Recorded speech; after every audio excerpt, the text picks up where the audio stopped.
시간당 100mm, 80년 만에 쏟아진 기록적인 폭우에 서울 강남 한복판이 계곡처럼 변했습니다. 원효 초등학교 앞에 와 이거 어떻게 해? 지금 지하 주차장 차들 다 잠겼어. 서울 신림동에선 반지하 주택이 침수돼 일가족 3명이 숨졌습니다. 우리 애들 좀 빨리 도와달라고 막 울면서 그래서 사위한테 전화를 했지. 야 빨리 얼른 기아 가봐라 애들이 물 차서 못 나온단다. 근데 여기 어떻게 여기 계신 분들 미리 대피가 안 됐나 보죠. 순식간에 딱이 터져요. 지난해 7월 충북 청주 오송 지하차도 참사. 아이고 하나님 도와주세요. 도와주세요. 폭우로 불어난 강물에 임시 제방이 붕괴돼 순식간에 강물이 인근 지하차도로 밀려들어 14명이 숨지고 16명이 다쳤습니다. 다른 쪽엔 가뭄이 닥쳤습니다. 2년 전 남부지방에는 227일의 기상 가뭄이 발생했습니다. 가뭄은 이듬해까지 이어졌습니다. 광주광역시의 식수원인 동복호. 1980년대 댐 건설로 수몰됐던 다리가 다시 모습을 드러낼 만큼 물이 말라붙었습니다. 목욕탕마저 물이 떨어졌습니다. 지금 탕 절반 정도 수위의 물을 받고 있고요. 이런 일을 겪어보셨는지? 없었습니다. 제가 지금 20년 하고 있는데. 그러자 정부는 갑작스럽게 댐을 대책으로 들고 나왔습니다. 기후위기가 현실화되고 있음에도 근원적인 대응을 위한 다목적 댐 건설은 지난 2010년 착공된 보현산 댐 이후로 14년간 단 한 곳도 새롭게 추진되지 못했습니다. 곧바로 경험하지 못했던 극한의 호우와 가뭄이 닥친 시대에 맞는 대책인지 의문이 제기됐습니다. 좀 심하게 얘기하면 기후 워싱을 하는 거죠. 그냥 한쪽으로는 댐을 만들고 싶은 사람들이 있는데 핑계를 댈 게 필요하니까.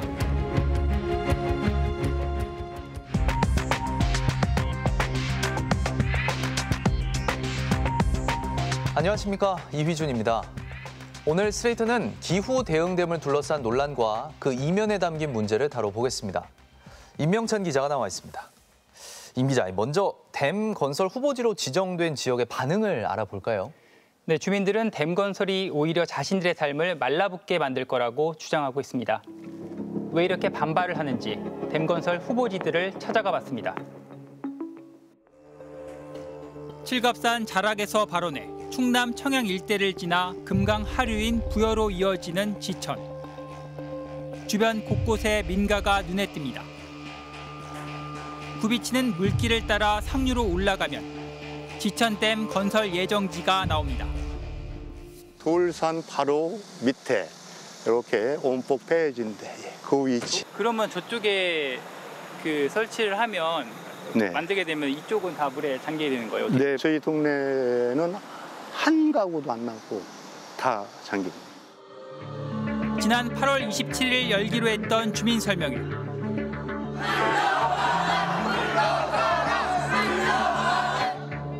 댐 건설을 반대하는 지역 주민들이 환경부 직원들을 가로막습니다. 댐을 발표하기 전에 주민 설명회를 듣는 게 행정의 절차예요. 어디서 무시하고 지금이 군사정권 시절이에요? 낙하산으로 딱 찍어서 청양에 댐 만들겠다 발표해놓고 주민 설명회 가세요. 댐 건설에 찬성하는 주민과 반대하는 주민 사이에 욕설과 고성이 오가기도 합니다.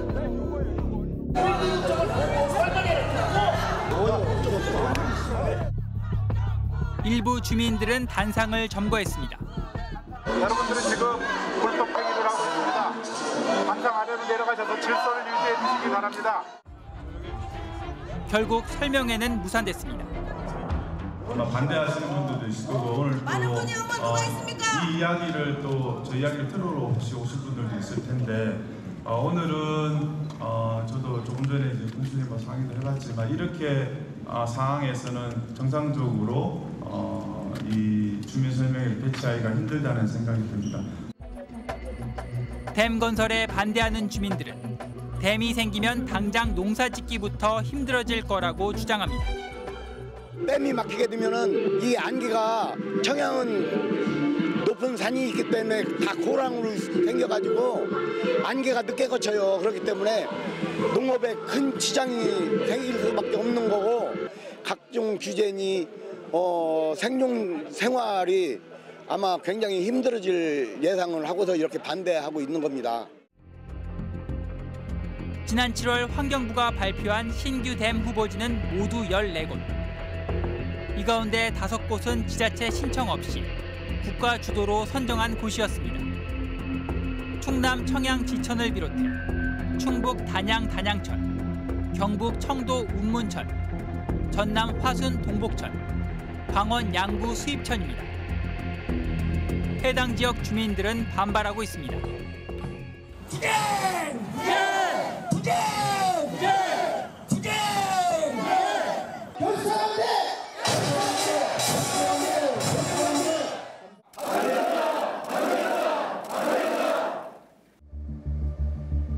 스트레이트는 강원도 양구군도 찾아가 봤습니다.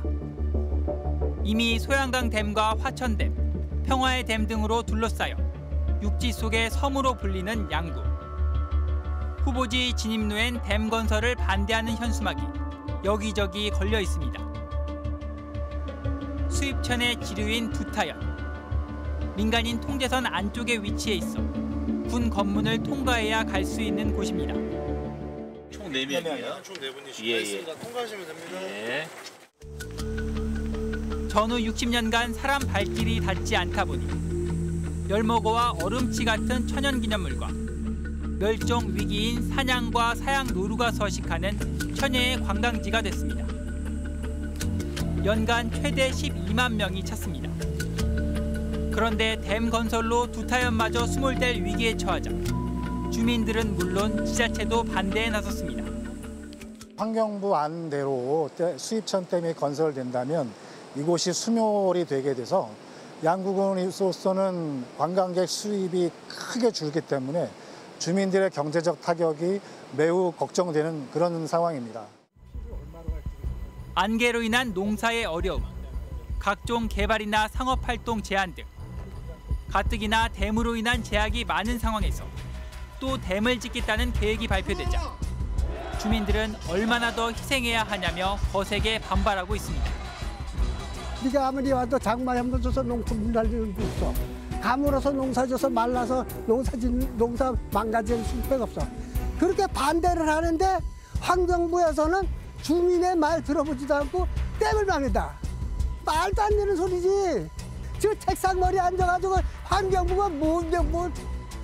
일방적으로 저희 국민이 뭐 2만 명 조금 넘으니까 이 지역은 뭐 댐을 막아서 폐쇄시켜도 크게 뭐 반발이 있지 않을까 해서 그냥 뭐 속된 말로 만만하게 보고 이렇게 발표를 하지 않았나 정부에서. 환경부가 잘 설명을 하고 이해를 구하겠다고 했지만 주민들이 걱정을 안 할 수가 없는 상황인 것 같습니다. 그렇다면 주민들의 반발을 감수할 만큼 정말 가뭄과 홍수를 예방하는 효과는 있는 겁니까? 네, 지금 발표한 규모의 댐은 자칫하면 오히려 더 큰 피해를 초래할 수 있다고 보는 전문가들도 있습니다. 예산은 한정돼 있는데 기후 대응을 위한 설비 투자의 우선순위가 바뀌었다는 지적도 나오고 있습니다. 환경부가 발표한 댐 건설 목적은 홍수와 가뭄 등 기후위기 대응이었습니다. 저희가 이번에 14개 댐에 대한 효과를 보면, 홍수조절 효과를 보면 이 댐에서 한 번에 80에서 220mm의 강우를 댐에서 전량 담을 수 있는 맞춤형 홍수조절 능력을 확보하였다는 말씀을 드리겠습니다. 그런데 새로 지으려는 14개 기후대응 댐의 총 저수량은 모두 합쳐 3억 2천만 톤. 강원도 양구 수입천 댐이 1억 톤, 충남 청양의 지천댐 5,900만 톤, 경기 연천 아미천 댐 4,500만 톤 순이고 9개의 댐은 저수 용량이 2,200만 톤을 넘지 않습니다. 전문가들은 정말 기후위기 대응용이라면 물그릇이 너무 작다고 지적합니다. 우리나라에서 가장 큰 댐이 이 소양강 댐이거든요. 소양강 댐이 29억 톤입니다. 저류량. 29억 톤이고 충주댐이 27억 톤입니다. 그다음에 이제 그 양구에 있는 화천댐이 10억 톤이거든요. 양구에 있는 10억 톤짜리 화천댐의 4분의 1에 불과한 거죠. 그걸 가지고 어떻게 기후 위기를 극복할 수 있을까? 그거는 불가능하다. 예상 외의 폭우가 닥치면 소규모 댐은 오히려 물폭탄을 만들 수도 있습니다. 지난해 7월 폭우가 쏟아질 당시 충북 괴산댐을 촬영한 사진입니다. 댐 수문을 모두 열어 방류를 하는데도 물이 댐 위로 넘쳐 폭포수처럼 흘러내립니다. 괴산댐의 용량은 1,500만 톤. 저수 용량을 초과해 물이 넘치는 원류 현상이 3시간가량 이어졌고 주민 수천 명이 긴급 대피했습니다. 우리는 새벽부터 나와가 지금까지 이러고 있는 거예요. 겁이 나요. 우리는 이게 익숙하지 않아요. 겁나요. 이 정도 작은 규모의 댐을 짓는데 만약에 거기에 이제 뭐 굉장히 큰 그 계획 빈도를 훨씬 벗어나는 폭우가 쏟아지면은 그거는 댐 자체가 물폭탄이 돼서 훨씬 위험이 커집니다. 그래서 그거는 제가 보기에는 기후위기 대응댐이다 이렇게 얘기하기에는 지금 어폐가 있다 그 생각이 하죠. 이에 대해 환경부는 작은 하천에 큰 댐을 건설하거나 큰 하천에 작은 댐을 건설하면 댐의 효과가 줄어든다며 중소규모의 댐으로도 충분한 홍수 예방 효과가 있다고 설명하고 있습니다. 한편 최근 큰 피해를 낳은 홍수와 범람은 제방이나 배수지 관리 문제와도 직접적으로 얽혀 있었습니다. 지난해 7월 발생한 충북 오송 궁평 지하차도 참사. 제방관리 부실이 1차적인 원인으로 밝혀졌습니다. 미호청교 아래의 기존 제방을 무단 철거하고 부실한 임시 제방을 쌓은 것과 이를 제대로 감시 감독하지 못한 것이 이번 사고의 선행 요인이 되었습니다. 2년 전 시간당 100mm가 넘는 폭우가 쏟아진 충남 청양군 일원. 제방 3곳이 유실되며 농경지 수백 헥타르가 침수되고 인명피해도 잇따랐습니다. 당시 촬영된 영상입니다. 가득 차오른 물이 수초에 가로막혀 배수펌프장으로 빠져나가지 못하자 남성들이 수초를 제거하는 작업을 벌이고 있습니다. 저쪽이 제중기도 안 돌리고 저쪽에 제중기도 안 돌리고. 사흘 뒤 새벽엔 농경지에 들어찬 빗물을 하천으로 빼내는 배수펌프장의 문이 굳게 잠겨 있었습니다. 관리 책임이 있는 농어촌공사는 결국 사과했습니다. 청양지사에서 집중호우 발생 시 늑장 대처 및 펌프 고장 등으로 인해 민원이 발생한 부분에 대해서는 깊이 사죄드리고 다시는 이런 일이 재발되지 않도록 하겠습니다. 이게 3년째 농어촌공사의 부실한 대응으로 인해서 피해가 발생하는데도 불구하고 언론에서는 이런 걸 잘 안 다뤄줘요. 지금 여기 최근 3년간 청양 부여 지역의 홍수는 댐이 없었기 때문에 홍수가 아니고 배수관리 시설이 전혀 작동을 제때 안 하고 있었기 때문에 피해가 발생한 겁니다. 현재 제방 보강이 필요한 국내 하천 구간은 무려 1만 킬로미터에 달합니다. 게릴라성 폭우로 상습 침수에 시달리는 서울 강남, 도림천, 광화문 일대도 배수시설이 문제입니다. 한정된 예산에서 시급한 건 댐 건설보다는 제방관리와 배수시설 확충이라는 주장이 나오는 이유입니다. 하천 제방을 관리 잘못했거나 잘 하지 못했거나 또는 저수지와 같은 댐 구조물을 관리를 잘못한 것에 기인하는 것이 훨씬 많아요. 그래서 하천 제방을 다시 손보고 그다음에 우리가 이미 갖고 있는 시설을 관리를 잘해서 그것이 붕괴되어서 일어나는 홍수 피해를 막는 것. 이것이 가장 먼저 해야 될 일이죠. 주민 반발도 극심하고 기후 대응 효과에도 미심쩍은 부분이 있다면 정부가 댐 건설을 추진하는 배경이 점점 더 궁금해집니다. 네, 신규 댐 건설은 윤석열 정부가 출범할 때만 해도 언급이 없던 사업이었는데요. 작년부터 갑자기 댐 건설이 추진됐고 이 과정에 토건업체들이 적극적으로 관여한 정황을 확인했습니다. 지난해 1월 환경부가 대통령에게 보고한 주요 업무 추진 계획입니다. 대규모 댐 건설과 관련한 내용은 들어있지 않았습니다. 환경부는 과학과 실용 중심으로 물관리 패러다임을 전환하여 홍수 방어 목표를 높이고 인공지능을 활용하여 더욱 꼼꼼한 예보 체계를 마련하기로 했습니다. 다음 달 발표된 물관리 분야 10대 과제. 서울 강남역과 광화문 일대에 대심도 빗물 터널을 구축하는 내용이 줄을 이뤘습니다. 그런데 지난해 5월 윤석열 대통령이 탈원전 등 이념적 환경정책에 매몰돼 새로운 국정기조에 맞추지 않고 애매한 자세를 취한다면 과감하게 인사조치하라는 발언을 한 뒤 기류 변화가 감지됩니다. 2달 뒤 한 전 장관은 인사쇄신을 이유로 물관리 업무를 총괄하는 물관리정책실장을 비롯해 환경부 1급 공무원 3명 전원에게 사표를 받았습니다. 오송지하차도 참사가 발생하고 사흘 뒤에 열린 국무회의. 윤 대통령은 이번엔 물관리 업무를 제대로 못하면 국토부로 다시 넘기라고 환경부 장관을 질책했습니다. 때마침 감사원은 문재인 정부 때 환경부에서 결정한 금강 영산강보 해체 결정이 위법했다는 감사 결과를 내놨습니다. 그러자 환경부는 기후위기 대응을 위해 댐 신설 등 과감한 치수 대책을 마련할 것이라고 선언했습니다. 당시 사정을 잘 아는 전직 환경부 고위 관료는 스트레이트의 오송 참사 이후 상황이 급변했다면서 이때부터 신규 댐 건설 얘기가 본격적으로 나오기 시작했다고 말했습니다. 정부는 물 관련해서 발생하는 이러저러한 위기나 혼란을 댐을 짓는 것으로 다 해결할 수 있다라고 국민들에게 보여주고 싶어하는 거라고 생각을 해요.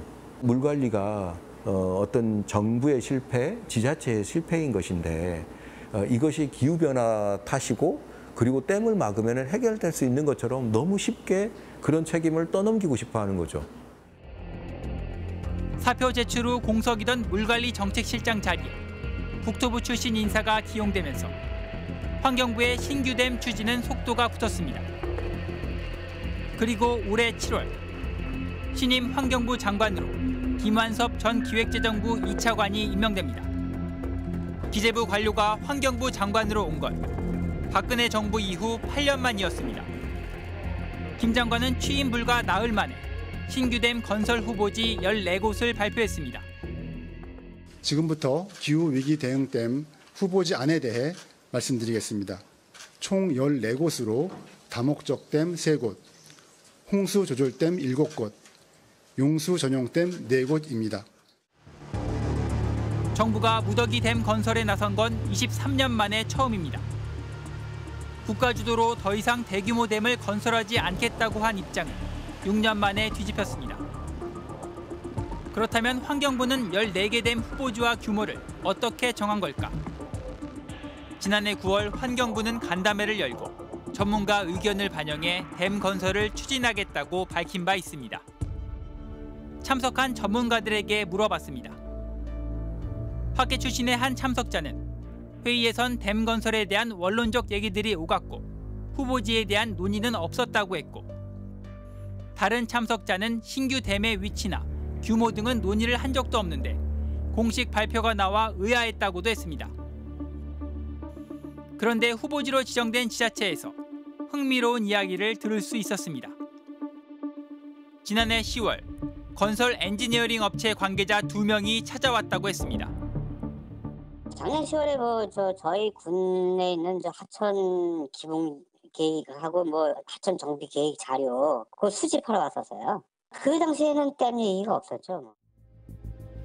이 업체는 환경부가 맡긴 4대강 권역 수자원 관리 계획에 대한 연구 용역을 수행하는 곳이었습니다. 알고 보니 환경부가 연구 용역을 수행하던 건설 엔지니어링 업체들과의 계약 기간을 1년 연장해 이 업체들에게 신규 댐 건설 관련 연구 용역도 맡겼던 겁니다. 스트레이트 취재 결과 이들 업체에는 과거 4대강 정비 사업에 참여한 뒤 정부 훈포장을 받은 임직원이 여럿 있는 것으로 파악됐습니다. 또 국토부 고위 관료 출신, 즉 전관이 임원인 업체도 있었습니다. 4대강 사업에서도 봤듯이 정말 토건 사업이잖아요. 토건업자들이 대응을 하게 되면 자기들의 이로운 말만 할 거 아니겠습니까? 또 나중에 이 사람들이 결국 수주를 맡을 텐데 그 이해관계자들이 이 중간 과정, 수립 과정에 참여하면 안 된다는 생각을 합니다. 그런데 이 업체들이 등장한 곳은 또 있었습니다. 8월부터 지역별로 설명회를 통해 주민들의 의견을 듣겠습니다. 주민 의견을 듣기 위해 환경부가 준비한 지역별 설명회였습니다. 이 자리에 건설 엔지니어링 업체 임원들이 직접 나와 댐 건설의 필요성과 목적 등을 설명했습니다.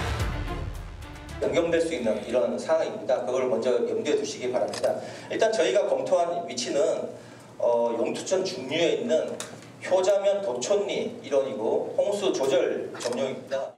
용수댐 건설에 따른 신규 규제 사항은 발생하지 않고 또한 오른쪽 사진 보시면 상기천 유역이 좌우 지대가 높기 때문에 지형적인 측면에서는 댐 건설에 적합한 지역입니다.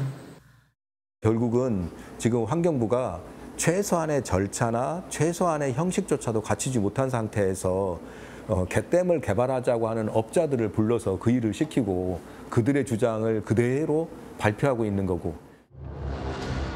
이에 대해 환경부는 용역 결과는 유관기관과 회의를 통해 철저히 검증했고 기술 검토를 한 업체가 직접 설명하는 게 더 적절하다고 판단했다고 해명했습니다.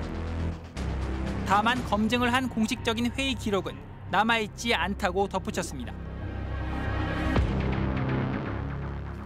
정리해보자면 환경부가 작년 5월부터 댐에 대한 검토를 시작했고 1년이 조금 지나서 이렇게 큰 계획을 발표한 거군요. 여기에 다음 달까지 후보지를 최종 확정하고 27년에 착공을 하겠다고 했는데 급하게 진행되고 있다는 느낌이 듭니다. 네, 우리나라 수자원 관리의 기반인 국가물 관리 계획을 변경하기도 전에 신규 댐부터 등장한 건데요. 정부가 의욕적으로 추진하고 있는 세계 최대 규모의 경기도 용인 반도체 메가 클러스터에 미처 용수 공급 계획을 마련하지 못했던 것 아닌가, 이런 의심이 커지고 있습니다.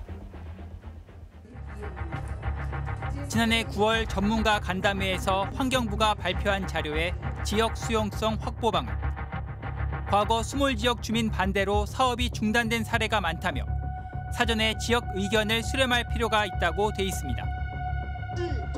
하지만 주민이나 지자체와의 협의는 제대로 이루어지지 않았습니다.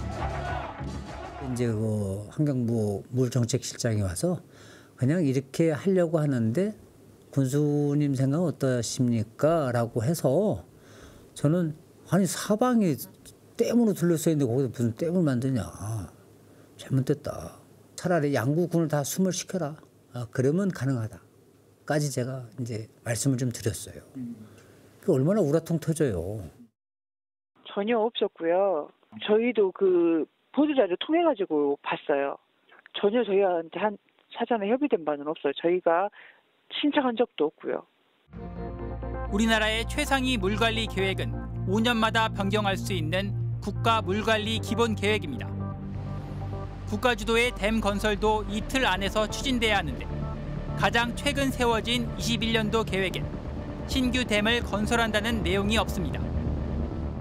후보지 아니지. 아직까지 이게 국가 계획에 들어가지는 않았습니다. 나중에 국가 계획에 넣는 과정에서는 사전에 주민 의견을 충분히 듣고 공감대 행사한 후에 국가 계획에 넣을 거고요.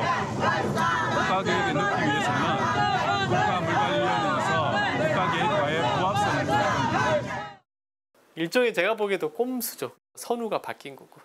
원래 상위 계획을 바뀌고 하위 계획을 바꿔야죠. 이거는 반대로 먼저 실행을 하고 댐이라는 걸 먼저 만들고 상위 전략 계획을 바꾸겠다라는 거잖아요. 그러니까 완전히 엉터리죠.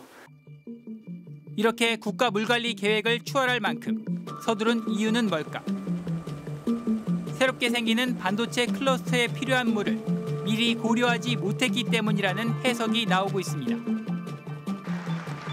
지난해 3월 윤석열 대통령은 국가 첨단 산업 육성 전략을 발표했습니다. 수도권인 경기도 용인에 세계 최대 규모의 반도체 산업단지를 조성하겠다는 게 핵심이었습니다. 기존 메모리 반도체 제조 단지 150개 이상의 국내외 소부장 기업 판교 팹리스와 연계해서 반도체 메가 클러스터를 세계 최대 규모로 키워나가겠습니다. SK 하이닉스가 120조 원을 투자해 6년 전부터 건설 중인 반도체 클러스터에 더해 20년간 360조 원을 투자하는 삼성전자의 반도체 공장과 소재와 부품, 장비 업체들이 들어오는 국가 첨단 산업단지를 조성해 거대한 규모의 반도체 클러스터를 만들겠다는 구상입니다. 정부는 윤 대통령 임기 안에 산업단지 착공을 할 수 있도록 속도를 내겠다고 공언했습니다. 속도와 타이밍이 생명입니다. 범정부적인 추진 지원단을 가동해서 이 중에 빠른 곳은 임기 중인 26년 말에 착공할 수 있도록 저희들이 전 속력으로 가동을 시키도록 하겠습니다. 반도체 공장은 웨이퍼 세척 등 전 공정에서 엄청난 양의 물을 사용합니다. 그런데 환경부가 발표한 2035년 다목적댐 용수 공급 능력 전망을 보면 수도권의 물 공급원인 소양강댐과 충주댐, 횡성댐에서 하루에 공급할 수 있는 물은 평균 65만 6천여 톤입니다. 이미 SK 하이닉스 공장에 공급하기로 계획된 57만 2천 톤을 제외하면 8만 톤 정도밖에 남지 않습니다. 다 끌어다 쓴다고 해도 삼성의 반도체 공장이 필요한 양의 10분의 1밖에 안 됩니다. 여기서 제일 중요한 게 이제 이런 계획을 발표할 때 이 부분을 먼저 봤었어야 되겠죠. 이 남아있는 양이 얼마인지, 수자원 양이. 근데 그거를 좀 간과하지 않았을까? 이런 생각이 드는 거죠. 그럼에도 불구하고 발표 당시엔 국토부와 환경부 사이에 구체적인 물 공급 계획 협의가 없었던 것으로 알려졌습니다. 국토부에서 발표할 때 이제 우리 쪽하고 구체적인 용수 협의가 없었던 것으로 이렇게 기억을 하고 있고. 뒤늦게 정부가 내놓은 방안이 바로 14개 기후대응댐에 포함된 강원도 양구 수입천댐과 경기도 연천군 아미천댐이었습니다. 발전용인 강원도 화천댐을 용수 공급이 가능한 다목적댐으로 전환하고 댐 2곳을 새로 지어 클러스터에 공급할 물을 확보하겠다는 겁니다. 아미천과 수입천 두 곳과 함께 발전용 댐인 화천댐을 다목적으로 활용함으로써 발생하는 추가적인 그 물량을 통해 가지고 용수 공급 능력이 증대하게 됩니다. 이렇게 증대된 용수 공급 능력을 활용해서 용인의 첨단 산단뿐만 아니라 갑작스런 계획이다 보니 안정적인 용수 공급에 대한 의구심이 벌써부터 나오고 있습니다. 화천댐으로 유입되는 물은 대부분 북한 쪽에서 흘러들어오고 있기 때문입니다. 화천댐이 대부분 집수구역의 면적이 북측 면적이에요. 65%가 이상이. 그렇고 또 하나는 뭐냐면 반도체 같은 경우는 안정적으로 용수를 공급을 해야 되는데 만약에 북측이 다른 마음을 먹어서 사실 유료 변경을 아예 다 빼버린다고 하면 그 안정적인 공급에 좀 차질이 생기겠죠. 결국 수도권 산업단지에 물을 공급하기 위해서 댐을 짓는 거라고 느끼는 지역 주민들의 반발도 커지고 있습니다. 화천군민 분노한다! 무조건 물만 갖다 쓰겠다는 겁니다. 그래서 이런 부분에 대해서 화천군민들은 상당히 경제적으로 피해보고 안전에도 걱정되고 하니 물 빼라. 물 빼고 그곳에다 집 짓고 농사 짓고 살겠으니. 지역에 있는 인구 감소에 대한 부분도 정책이 많은데도 불구하고 이건 이 정책이 역행되는 거다. 저는 이렇게 생각이 듭니다. 혜택은 수도권이 누리고 지역 주민은 댐 건설로 인한 수몰 등 피해를 떠안고 있다는 입장입니다. 이제 주민들 입장에서는 이제 그런 정책에 대해서 불신하게 되는 거죠. 그것이 맞다 하더라도 정말 그렇게 할 수밖에 없는가 하는 거를 설득할 수 있어야 되는 거잖아요. 그 어떤 그 논의의 과정이나 실제 그 데이터를 통해서. 근데 현재는 그런 것들이 좀 부족한 상황이라고 보여집니다. 물론 핵심 산업 육성을 지원하는 건 정부의 역할입니다. 다만 인구가 적으니 피해도 적다는 논리로 지방에 댐 같은 시설을 강요하는 문제는 생각을 해봐야 할 것 같습니다. 네, 이런 논리는 수자원뿐 아니라 에너지 분야에서도 반복되고 있습니다. 수도권에 공급할 전기를 끌어오기 위해 대규모로 건설 중인 송전선로를 둘러싼 갈등도 심각한데요. 급박한 댐 건설이나 송전탑 건설 모두 수도권 산업을 위해 지방을 동원하면 된다는 인식을 공통점으로 가지고 있습니다. 전남 신안군 임자도 인근 바다에 지어지고 있는 해상풍력단지. 2030년 완공되면 발전 용량 8.2기가와트로 단일 단지로는 세계 최대 규모의 해상풍력 발전단지가 됩니다. 이곳에서 생산되는 전기 역시 용인 반도체 클러스터 등 전력 수요가 많은 수도권에 공급될 예정입니다. 한국전력공사는 전북 정읍에서 완주를 거쳐 충남 계룡까지 이어지는 대규모 송전선로 건설을 추진하고 있습니다. 호남권에서 생산되는 재생에너지를 수도권으로 보내기 위한 송전선로입니다. 15개 시군구를 통과하는 115km 구간에 걸쳐 250개의 송전탑이 필요합니다. 엄청난 규모의 송전망 건설 계획이지만 선로가 지나가는 지역의 주민들은 제대로 된 의견 수렴과 동의 절차가 없었다며 백지화를 요구하고 있습니다. 고압선에서 나오는 전자파도 걱정입니다. 작년 2023년 12월 22일 날 결정된 사항을 2024년 5월 8일 날 한전 측의 일방적인 통보에 의해서 저희가 알았습니다. 세금을 물어도 미리 고지서가 나오잖아요. 민방위 훈련을 받아도 며칠 갖고 민방위 훈련 받으라고 고지서가 나와요. 미리 통보가 나와. 그래 통보도 없이 무조건 와가지고 철탑 세울 자를 우리 주민들하고 만들어라는 거예요. 그럼 우리 주민들은 멘붕이 올 수밖에 없지 않습니까?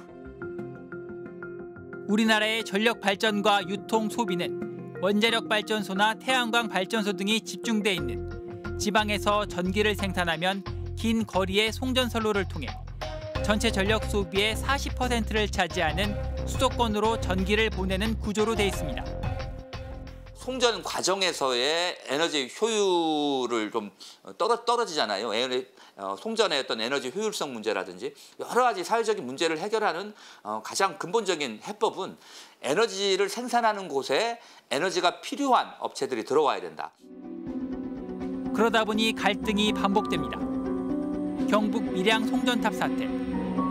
지난 2007년 한전이 울산 울주군 신고리 원전에서 생산한 전기를 수도권으로 보내기 위해 765kV 고압 송전선로 건설을 추진하면서 촉발됐습니다.